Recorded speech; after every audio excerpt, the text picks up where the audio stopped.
I was only 12 when I realized my mother never saw me as her daughter, just as a burden to get rid of. I still remember the way her hand felt when she let go of mine and placed it into his. That man, that stranger, that monster, and she didn't even flinch, didn't look back. That was the day I was sold like some unwanted object, and it was the last day I saw her face. My name is Donna Myers. I'm 73 years old now, living quietly in Butler, Pennsylvania. I run a small support group for women like me, women who were broken as girls and somehow pieced themselves back together. You wouldn't guess it if you met me now.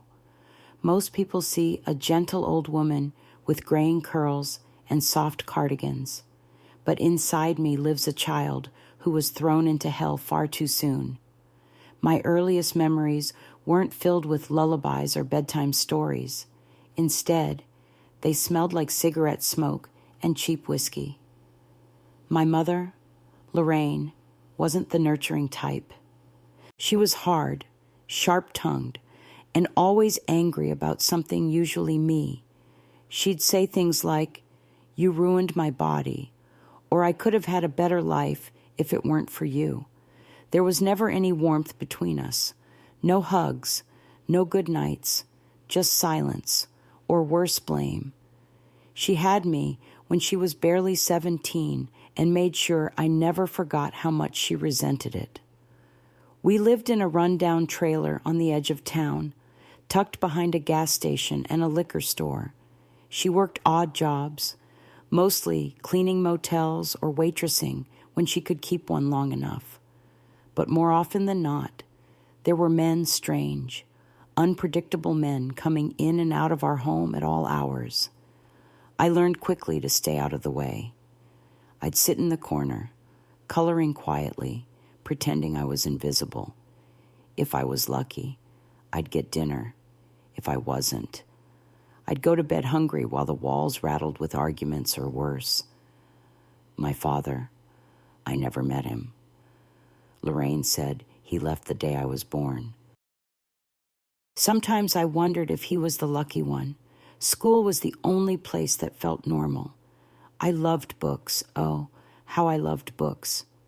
I'd read under the covers at night with a flashlight, disappearing into worlds where mothers were kind and little girls were safe. But even school became a luxury. Lorraine started pulling me out more and more, saying I needed to help around the house or watch over things while she went out. By the time I was 12, I had already learned not to cry, not when I was cold, not when I was hungry, not when she slapped me across the face for something I didn't do. I thought I'd seen the worst of her. I was wrong. It happened in the middle of a sticky summer afternoon. Lorraine told me we were going to visit a cousin in Pittsburgh. I didn't even question it. We didn't own much, but she packed a small bag for me and made sure I wore my cleanest dress. She even brushed my hair, something she hadn't done in years. I remember thinking, is this what it feels like to be a daughter? We took the Greyhound and barely spoke the whole ride. When we arrived, a tall man in his 40s was waiting by the curb. He wore a shiny gold chain and cologne that made my nose sting. Lorraine gave him a look, then looked at me. Her eyes didn't soften. "This is Eddie," she said flatly. "You'll be staying with him a while." I opened my mouth to speak, but she grabbed my shoulders and walked me forward. Eddie reached out and took my hand. His palm was rough and clammy. "Mama," I whispered. She didn't answer. She turned away and walked off. I stood there, frozen, watching her disappear into the crowd like she hadn't just handed over her child to a complete stranger. Eddie's grip tightened, and I felt something cold crawl up my spine. That's when I knew I wasn't going home. I wasn't going to school. I wasn't going to be safe anymore. Before that summer, before Eddie, before I knew what real terror felt like, my world was already a cold and lonely place. It wasn't just that my mother didn't love me. It was that she made me feel like I didn't deserve to be loved at all. I was born on a rainy morning in October of 1952. That's what the nurse at the county clinic once told me when I asked, long after I left that life behind. My mother, Lorraine Myers, was only 17 when she had me. No family came to visit, no baby shower, just a teenage girl with hollow eyes, cradling a newborn she hadn't wanted. She'd dropped out of school, and according to the neighbors, she spent most of her time wandering the back roads with older men before I came along. From the moment I could walk, I knew better than to cry too loud or laugh too much. Lorraine hated noise. She hated messes. And she hated when I needed anything. If I spilled a glass of milk or forgot to make the bed, I'd get a backhand across the mouth, or worse, a cigarette burn on the arm. Her twisted way of teaching me a lesson. She never hit me out of anger. She hit me out of habit. We lived in a rusted-out trailer just outside Butler, Pennsylvania. The floor sagged in places, and the heater barely worked in winter. I used to sleep in my coat, curled up under a pile of old blankets that smelled like mold. On good days, she'd toss me a can of soup or let me have the leftover fries from whatever diner she'd been at that week. On bad days, she wouldn't come home at all. There was a stretch when I was around 8, when I didn't see her for nearly 2 days. I lived off stale crackers and tap water. I remember pressing my forehead against the window, staring out at the gravel road, hoping her headlights would appear. When they finally did, she was drunk and dragging a man behind her who kept calling me sweetheart. I locked myself in the bathroom and didn't come out until morning. Sometimes I wonder if Lorraine had ever been loved herself, if maybe someone had hurt her first, twisted her into the shell of a person she became. But I was just a child then. All I knew was that her eyes never softened, not for me, at school. I tried my best to blend in. I didn't talk much, didn't bring lunch because we couldn't afford it, and wore hand-me-down clothes that were too big or torn at the sleeves. Still, the teachers liked me. They said I was a smart little thing. I read fast and could write stories better than most kids twice my age. Ms. Clark, my 4th grade teacher, once gave me a set of notebooks to keep my writing in. I filled them with tales of brave girls who had mothers that baked cookies and sang them lullabies. It was the only way I knew to survive, by imagining a world far different from mine. But reality always crept back in. I remember one night in particular, I must have been 10, when Lorraine brought home a man named Clyde. He reeked of gasoline and cheap beer. I tried to disappear into the hallway, but he noticed me. His eyes traveled up and down like I was something on sale. Lorraine laughed. She ain't worth much. She slurred, but she don't eat much either. I didn't understand what she meant then, but I felt ashamed, like I was already being priced, measured, and set aside for something awful. By the time I was 11, I stopped hoping for birthdays or Christmas. Lorraine didn't celebrate anything. If I got $1 from her, it was only because she wanted me to walk to the corner store to buy her cigarettes. She didn't care if I froze along the way. Once, I slipped on black ice and cracked my chin open, blood everywhere. She screamed at me for ruining her nightshirt. I still carry the scar under my chin. A quiet reminder that even my wounds were inconveniences to her. There were moments, brief, flickering moments, when I'd see other mothers at the park or the store, gently brushing their daughter's hair or holding their little hands.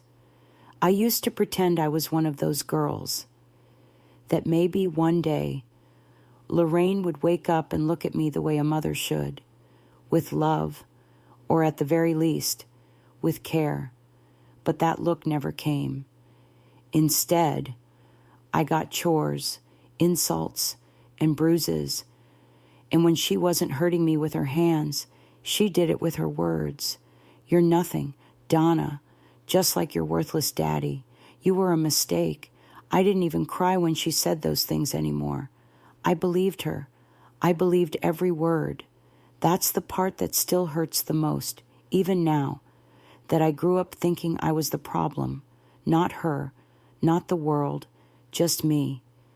The day she sold me was so quiet, so strange, that I remember every sound, the way the bus hissed to a stop, the way the air smelled like oil and summer sweat, the way my mother's hand rested on my shoulder, almost gently, something she hadn't done in years. For a fleeting moment, I thought maybe she was turning a corner. Maybe we were starting over. I was so foolish to believe that. We rode the Greyhound from Butler to Pittsburgh in silence. She didn't pack much, just a small canvas bag with 2 changes of clothes, my toothbrush, and a bar of soap wrapped in paper. No books, no goodbye to anyone. Just the 2 of us sitting in the back, staring out the window while the world passed by. When the bus pulled into the terminal, I saw him waiting, Eddie Malone. He looked like a man who didn't belong in daylight. Tall, heavy, rings on every finger, slick hair combed back like he was trying too hard. He wore sunglasses even though the sun was hidden behind the clouds. My stomach twisted the second I saw him. Lorraine waved at him like they were old friends, but I'd never heard her mention anyone named Eddie. She grabbed my hand and pulled me along. Donna, this is Eddie, she said. He's a friend. You'll be staying with him a while. I blinked up at her, confused. What about you, I asked, my voice barely a whisper. She didn't answer right away. Just looked at me, no anger, no softness, just flat, like I was a piece of mail she needed to drop off. Then she reached into her purse and pulled out a crumpled envelope. Eddie opened it and thumbed through the bills inside, nodded, and just like that, the deal was done. I didn't understand what was happening until she turned away, no hug, no goodbye, just her heels clicking against the concrete floor as she walked off and disappeared behind a taxi. I chased after her, but Eddie's hand clamped down on my arm like a vice. She's gone, he said, low and final. I wanted to scream, but no sound came. He took me to a house in a neighborhood I'd never seen. It wasn't a home, it was a trap with peeling paint and covered windows. The front door had 4 locks. Inside, the air was thick with something sour, old food, beer, and something darker, fear, the first night. He made me sit on the couch while he explained the rules. You do what I say, when I say it, he said, leaning in so close I could see the yellow of his teeth. You don't talk back. You don't run. You don't cry. Crying makes you ugly, and I don't like ugly. I was too stunned to move, to think. He didn't touch me that night. No, that came later. At first, it was just control. He took my shoes, locked the doors, kept the TV on loud all day. He fed me once a day cheap fast food if I was lucky, or crackers and tap water if I wasn't. There was another girl in the house, older, maybe 15. Her name was Cece. She wouldn't meet my eyes. She didn't talk much. She just stayed curled up on a mattress in the corner of the spare room where we slept. Eddie told people I was his niece. No one questioned it. The first time he hit me was because I looked out the window too long. The second time was because I asked when I could go home. The third time, I stopped counting. Eventually, he took me to parties. At first, he made me clean up bottles or run errands for the men that came over. Then it escalated. Fast. He'd whisper in my ear, smile, Donna, be sweet. These men paid good money. and if I didn't, he'd punish me in ways too sick to describe. I was 12 years old. I didn't even understand what they were doing. My body wasn't ready. My mind certainly wasn't. And yet, night after night, I was forced into acts no child should even know existed. I bled. I cried. I begged. He just laughed. Some nights, I'd lie awake on that stained mattress, curled next to Cece, wishing I could disappear. I remember one night she whispered, "It's easier if you don't fight. Just float out of your body." I didn't understand what she meant then. But later, I did. I stopped being Donna Myers. I became someone else, someone quieter, colder, empty. Every time Eddie slammed the door or brought in another stranger, I faded a little more. There was no escape. Once, I tried. I waited until the back door was unlocked, bolted barefoot through the alley, and ran 4 blocks before a neighbor spotted me. I was dirty, bruised, trembling. I thought maybe, just maybe, someone would help. But when the police came, Eddie showed up too with a fake ID, calling himself my uncle, claiming I was mentally disturbed and had wandered off. And just like that, they gave me back to him. Nobody saw me. Nobody heard me. I was invisible. I was his. If hell had a front porch, it looked like the one I woke up to every morning, chipped paint, cigarette butts scattered across the steps, and a screen door that slammed like a warning shot. Inside, time stopped. There were no clocks in Eddie's house, no calendars, no school bells, no weekends. Just a haze of stale air, stained carpet, and whispers behind locked doors. The windows were covered with thick blankets nailed into place. Light never reached the inside. Maybe that was the point. I lived in that house for nearly 4 years. 4 years where I wasn't a person, I was property. In the beginning, I counted the days. I scratched lines into the wall behind the mattress in the spare room I shared with Cece, but eventually I stopped because hope hurt more than anything Eddie ever did to me. He had a system. Every morning, he'd barge into our room, yelling if we weren't already up, if Cece didn't have her hair brushed, or I didn't fold the threadbare sheets just right. He'd slap us hard enough to leave welts. Then he'd sit at the table, smoke his menthols, and hand out instructions. Wear the red dress tonight. Donna, he'd say, that one brings in better tips. That dress. I hated that dress. It was tight and short and smelled like old perfume. I wasn't allowed to say no.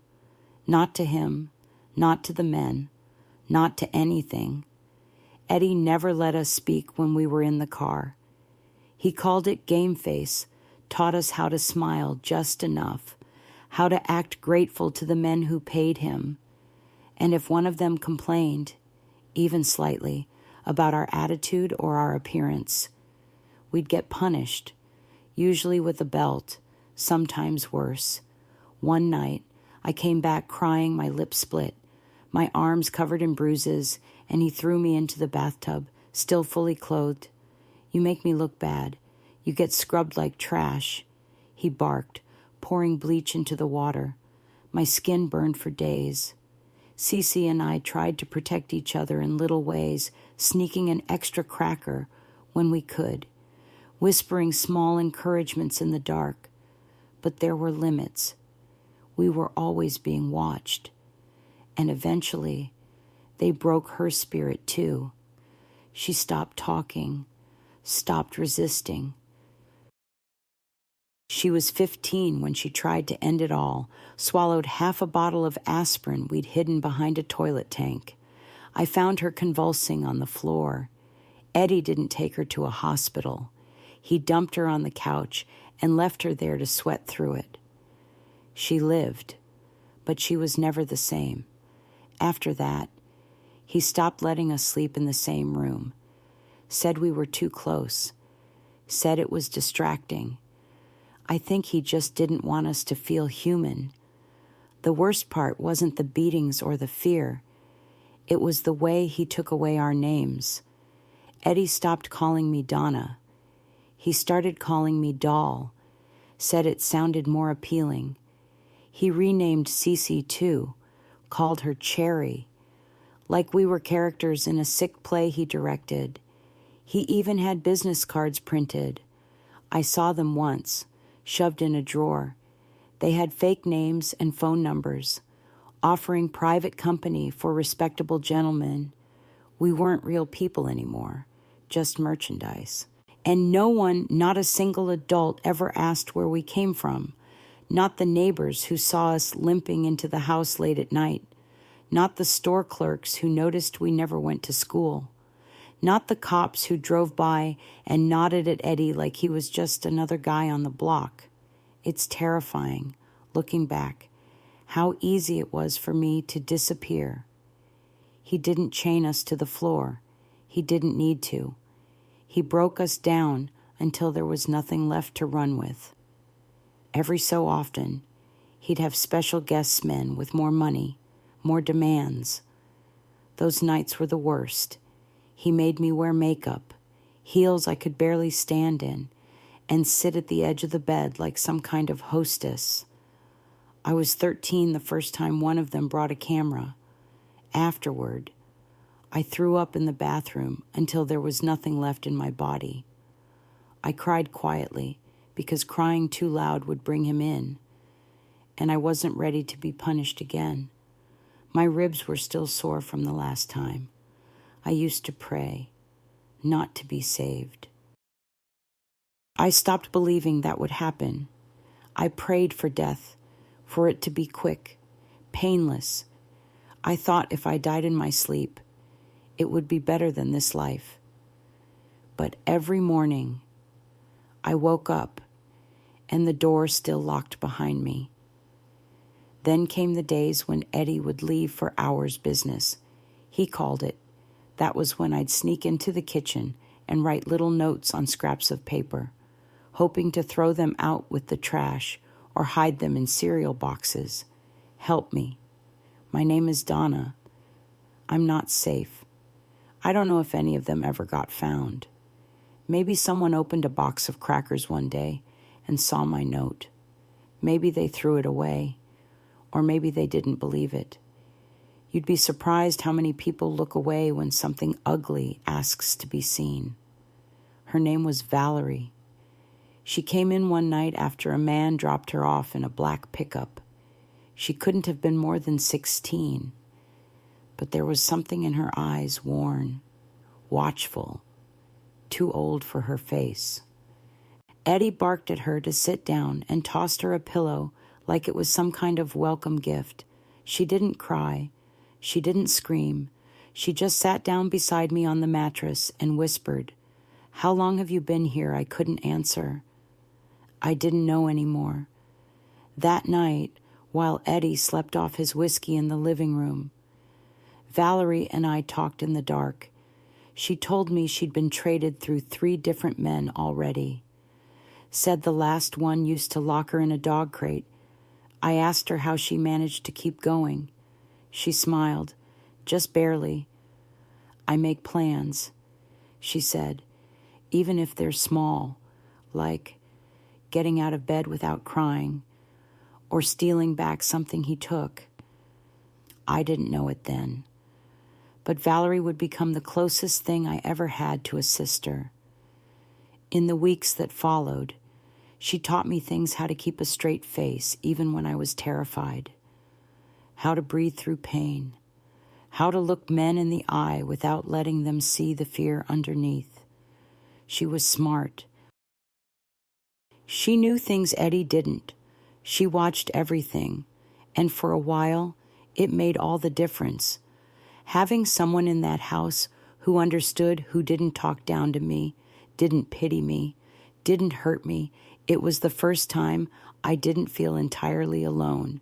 We made a game out of remembering our real names, our real birthdays, our favorite colors, things we weren't allowed to say out loud anymore.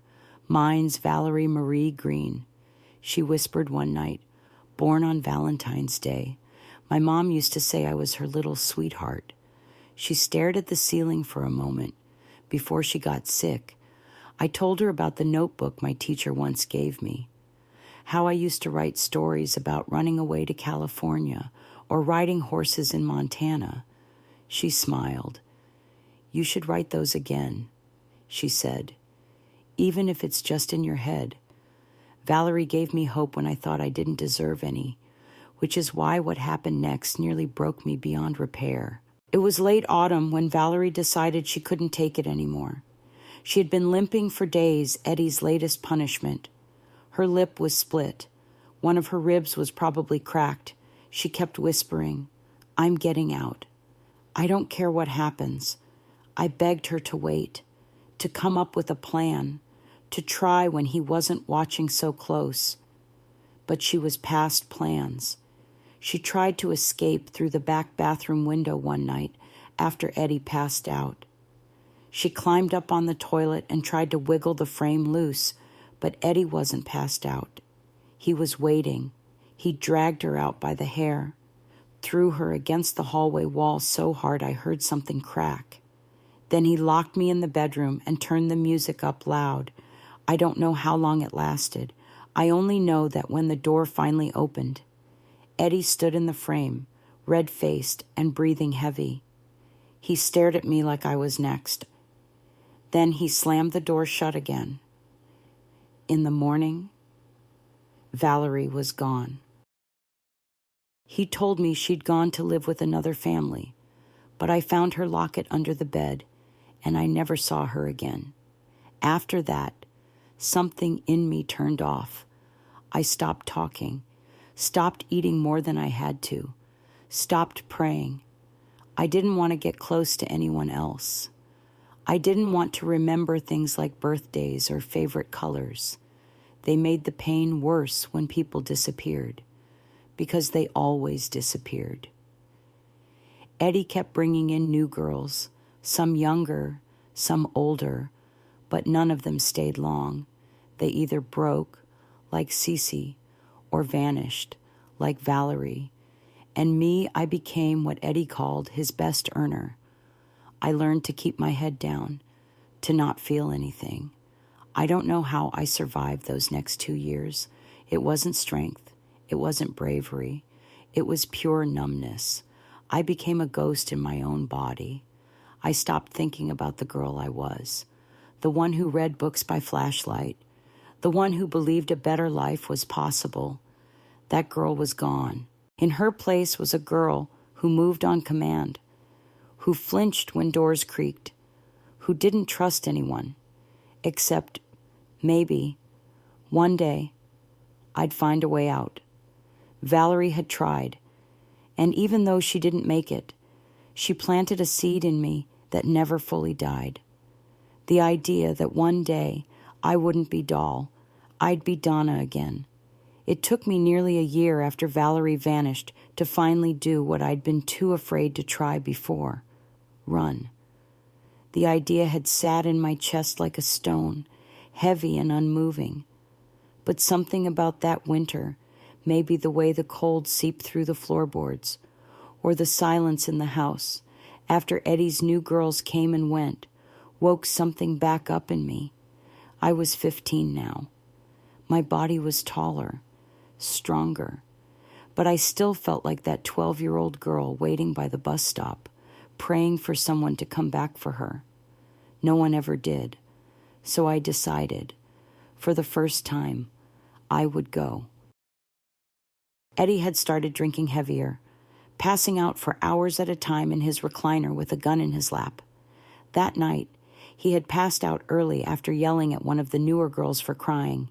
He was meaner lately, paranoid, sloppier, and that night, something in my bones told me it might be my only chance. I waited until the house was dead quiet. I didn't take anything, not even shoes. I knew if I was caught with a bag, he'd know what I was doing. I crept past the couch where he snored, gun still resting on his thigh. I could hardly breathe. My heart pounded so hard I worried it would wake him. The back door had 3 locks. I'd practiced opening them in my head 100 times. First the chain, then the bolt, then the knob.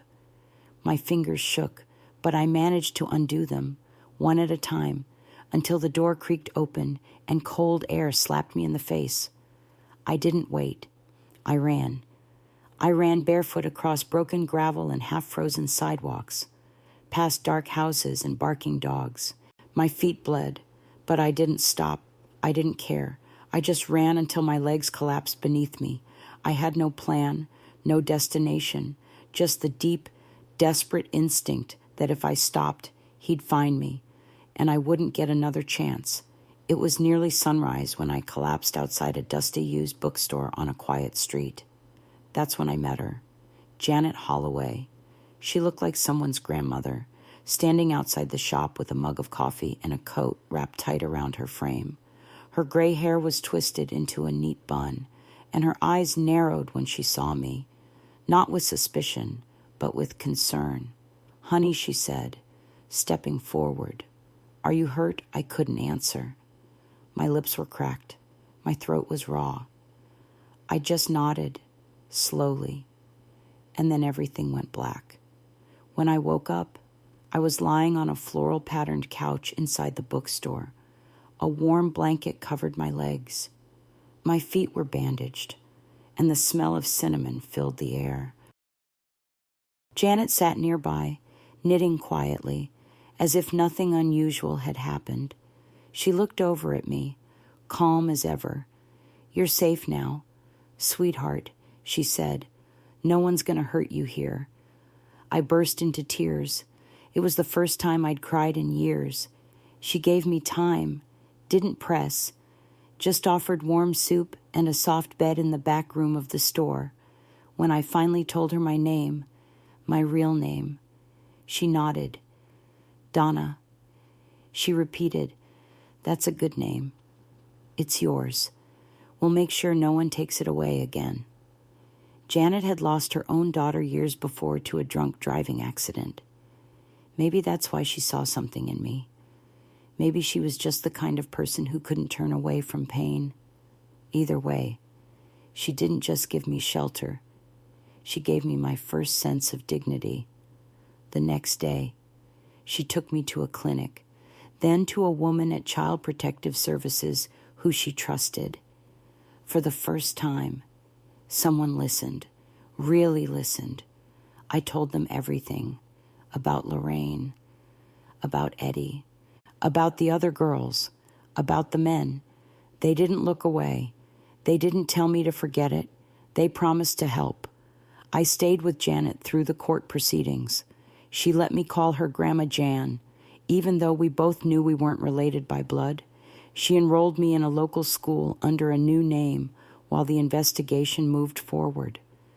I went to therapy. I met other girls survivors who carried different stories, but the same kind of pain. And slowly, I started to come back to myself. It didn't happen overnight. There were still nights I woke up screaming. Still moments when I couldn't stand to be touched. Still days when I felt like that hollow girl with nothing inside. But each time I broke, Janet helped put me back together. One evening, after dinner, she handed me a notebook with a blue cover and a pencil tied to the spine. "You told me you used to write stories," she said. "Maybe it's time you started again." So I did, not just the fairy tales. I wrote about Valerie, about Cece, about the bruises, the fear, the shame. I wrote about the little girl who never got to be a child.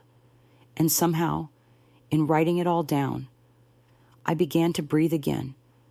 That notebook became my lifeline. And Janet, she became the first person I ever trusted. The first time they asked me if I was willing to testify, I froze. Not because I didn't want justice, but because saying his name out loud again, Eddie Malone felt like dragging a ghost back into the room. a ghost I tried so hard to bury. I was 16 by then. I'd been living with Janet for nearly a year. I was going to school again. I had my own bed, my own room, and I'd even started smiling without flinching. But inside, a part of me still lived in that dark house, waiting for the door to slam. The district attorney was kind. She looked me in the eye when she spoke and never rushed me. "Donna, your story could help others," she said softly. "If we can put him behind bars, he won't be able to do this to another girl." I thought of Valerie, of Cece, of all the other girls I never got to say goodbye to. So I nodded. "I'll do it." I said, preparing for the trial was like peeling open old wounds. They brought in therapists, victim advocates, and investigators to help me tell my story in full. Every session left me raw, but I kept going.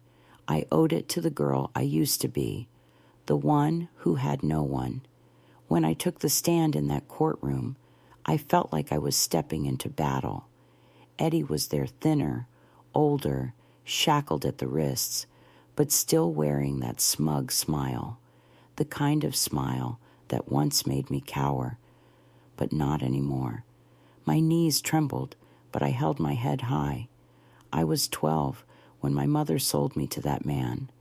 I began, my voice steady, and for years he used me, hurt me, and treated me like something to be bought and thrown away. But I survived. I am here, and I am not ashamed of what he did. He should be. The courtroom went silent. I told them everything, about the bruises, the threats, the men, the other girls.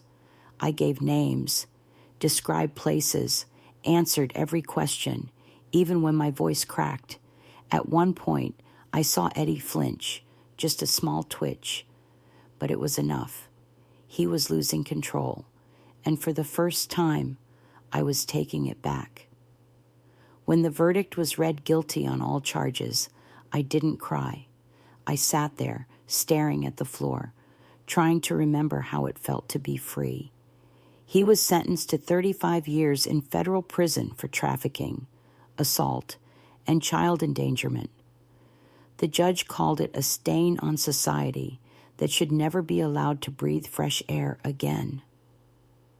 And Lorraine, the state had tried to track her down for prosecution, but she had already died an overdose in a motel in Erie, Pennsylvania. No note. No one claimed her body. She left this world the same way she lived in it, alone and empty. I felt nothing, not anger, not relief, just silence. Her death didn't set me free. What set me free was saying the truth out loud and knowing someone finally listened. After the trial, something shifted in me. I no longer walked with my shoulders hunched. I no longer feared every knock on the door. I was still healing, yes, but I was no longer hiding. I decided to keep writing. Janet encouraged me to speak at local high schools and churches, to tell my story, not to shock, but to show others that survival was possible, that a girl broken at 12 could still become a woman with a voice. One afternoon, a teenage girl came up to me after a talk. Her eyes were red from crying. "I think my friend is in trouble." She whispered, "I didn't know what to do until I heard you." That's when I knew my pain had a purpose. I started working with shelters, attending community meetings, and training police officers to recognize the signs of trafficking. I wasn't just surviving anymore. I was fighting back. In memory of Valerie, I founded the Greenhouse, a small but growing shelter for girls escaping abuse. It had 6 beds, a quiet reading room, and counselors who didn't ask the wrong questions. We painted the walls a soft sky blue. We planted wildflowers out front, and on the front door, we put a small wooden sign that read, "You are safe here." because that's all I ever wanted someone to say to me. And now, I say it to others every day. Starting over wasn't like flipping a switch. It was more like learning how to walk again after years of crawling through glass. But day by day, I began stitching a new life together, one that didn't revolve around pain or fear, one that wasn't haunted by locked doors or broken promises, one where I got to decide who I was. It began small. I finished high school with Janet sitting in the front row, tears in her eyes as I crossed the stage. I was 17. Some kids whispered about the older girl in their classes, but I didn't mind. I wore that cap and gown like armor, like proof that the world hadn't beaten me after all. From there, I applied to a community college in Pittsburgh. I wanted to study social work, not just because I wanted a degree, but because I knew there were girls out there right then who were stuck exactly where I'd been. I needed to be the person I once prayed would come for me. It wasn't easy. I still had nightmares. I still flinched when certain sounds echoed too loudly. But I also had Janet, who never missed a milestone. And slowly, I built a new circle: professors, friends, mentors, people who saw me not as a victim, but as a woman with something to give. During my final year, I interned at a nonprofit focused on human trafficking awareness. I gave my first public speech at a town hall in Harrisburg. My knees shook the entire time, but when I finished, the room stood up and clapped, not for what I'd survived, but for what I was building from it. After graduation, I returned to Butler and started the greenhouse with a small grant and a big dream. I named it after Valerie. It just felt right. She was the one who had taught me to hope again, to believe that freedom was worth reaching for, even if the cost was everything. The greenhouse started with just 2 rooms above an old bakery. Janet helped me decorate. I brought in social workers who were survivors themselves. Every girl who walked through that door got a journal, a warm meal, and something I never got until much later, someone to simply listen. It was never about fixing them. It was about reminding them they weren't broken. Over the years, our little house grew. We moved into a larger space with 6 bedrooms, a classroom, and a quiet garden in the back. I watched girls who once hid behind their hair walk with their heads held high. I watched laughter return to faces that had forgotten how to smile. One girl, Eliza, was just 14 when she came to us, quiet, thin as a reed. She reminded me so much of myself it hurt to look at her sometimes. But by the time she left 2 years later, she had a scholarship to art school and a sketchbook filled with portraits of girls with wings. "Because you gave me mine," she said to me once. I don't think I've ever cried harder. Outside the shelter, I kept speaking. I traveled across Pennsylvania, then beyond to churches, universities, even police departments. I helped rewrite state protocols on how officers handle suspected trafficking cases. I consulted with foster care systems. I trained school counselors on the signs they often miss. I never stopped writing, either. I published a memoir when I was in my late 40s. It wasn't easy to relive everything again on paper. But when it was done, I held that book in my hands and felt lighter, like a burden I'd carried for decades had finally been put down. The book gave me more than closure. It gave me reach. Letters started pouring in from all over the country. Women in their 60s who said, "I never told anyone what happened to me, but now I might." Teenagers who said, "Your words made me feel less alone." Even one from a retired police officer who admitted he once looked the other way and never would again. Every word they sent me stitched something back together in my heart. I never married, never had children of my own, but I mothered dozens of girls who needed someone to believe in them, and maybe that was enough. No, not maybe. It was enough. I thought I had closed that chapter of my life for good. Decades had passed. Eddie Malone was nothing more than a faded headline, a name I only spoke when telling my story for the sake of others. Lorraine had died with her secrets and sins, buried in an unmarked grave. I'd moved on, or so I believed, but evil has a way of echoing. It started with a letter. A plain envelope slid under the door of the greenhouse one chilly afternoon. There was no return address, just my name handwritten in a scrawl I didn't recognize. Inside was a short note. He's out. Just those 2 words. I didn't need to ask who. Eddie Malone had been released early on a technicality, some procedural mishap, something about overcrowding, reduced sentences. It didn't matter why. What mattered was that the man who stole my childhood was breathing free air again. The old panic surged up fast and hot, like fire rising through my chest. For a brief moment, I was 15 again, barefoot and bleeding, running through alleyways. But then I took a breath. I wasn't that girl anymore. I was a woman with a name, a home, and a legacy. Still, I couldn't pretend it didn't shake me. I tightened security at the shelter, warned the staff, filed a formal notice with the local police. The officers were kind and took my concerns seriously. They remembered my testimony all those years ago. Then came the phone call. Blocked number. I almost didn't answer, but I did.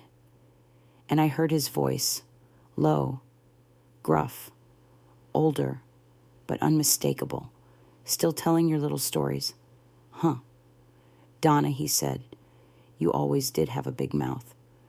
I didn't hang up, not this time. Instead, I stood up and looked out my office window, watching the trees sway in the breeze.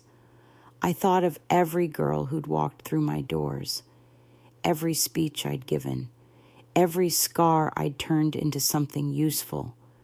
And I answered him with the one thing he never expected. You don't scare me anymore. There was silence, then a snort. We'll see about that, he muttered before the line went dead. I did see about it. With the help of a pro bono attorney who had once been one of our program's volunteers, I filed for a permanent protective order and petitioned to have Eddie placed on a national watch list. We sent letters to parole boards, local shelters, and advocacy groups to raise awareness of his release. And I told the girls at the greenhouse the truth, because hiding it would only give him power. We held a community meeting, and I stood before a room full of survivors, volunteers, and neighbors. I told them about the letter, about the call, about my fear and my decision not to let it rule me. Survivors are not weak.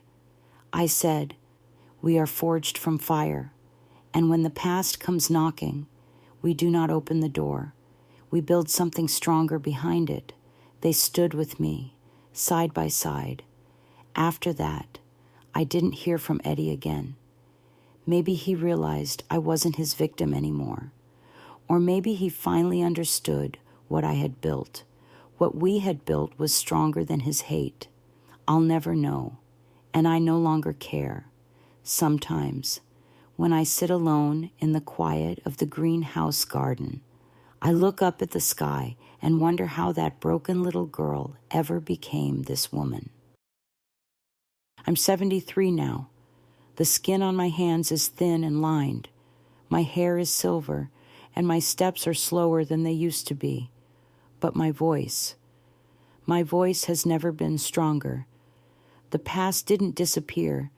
It still visits me sometimes in the echo of a slammed door, in the frightened eyes of a new girl who walks through our front gate, unsure if she's finally safe. But now, I know how to stand in the presence of those shadows without letting them consume me, because I survived. More than that, I rebuilt. There was a time when I thought my worth had been stripped away, that being born to a mother who saw me as a burden meant I didn't deserve love, safety, or dignity, that being sold, hurt, and silenced meant I had no future. But I was wrong. What happened to me wasn't my identity. It was just the beginning of a story I now get to finish on my own terms. And in this last chapter, I'm not alone. The greenhouse has become more than just a shelter. It's a place where forgotten girls find their voices again, where silence becomes strength, where pain is transformed, not erased, but repurposed into something that lights the way for others. I watch them every day. The way they laugh again, the way they support one another, the way they begin to believe, maybe for the first time, that they are not broken, they are brave. We've helped hundreds of girls now, each one with a story no one wanted to hear, until someone finally listened. And I'm proud to be that someone. I may never know why my mother did what she did. I may never understand how a parent can betray their child in such a cruel and final way. But I do know this your past does not get to decide your future, and no one, not a mother, not a trafficker, not a cruel man who once called you doll, can take away your right to rise. That's the lesson I want to leave with you, whether you're listening from a quiet home, a crowded hospital room, or a worn-down kitchen table. Please hear this. You are not too old. You are not too broken. And it is never, ever too late to reclaim your voice. Life may have taken you through dark places, but if you're still here, if you're still breathing, then your story is not over. There's still time to heal, still time to love, still time to stand up and say, that wasn't the end of me, because it wasn't the end of me, and it doesn't have to be the end of you either. So if this story touched something in your heart, if it reminded you of your strength, or brought back a memory you've tried for years to bury, I hope you'll share it. Tell your story, speak up, or simply write one kind word below that someone else might need to hear. Leave a comment, share your thoughts. Let someone know they're not alone. And if you believe stories like mine deserve to be heard, please subscribe to the channel. There are more voices waiting to be lifted. More girls like I once was watching, listening, hoping for a sign that healing is possible. Let's give them that sign together. Thank you for listening. Donna.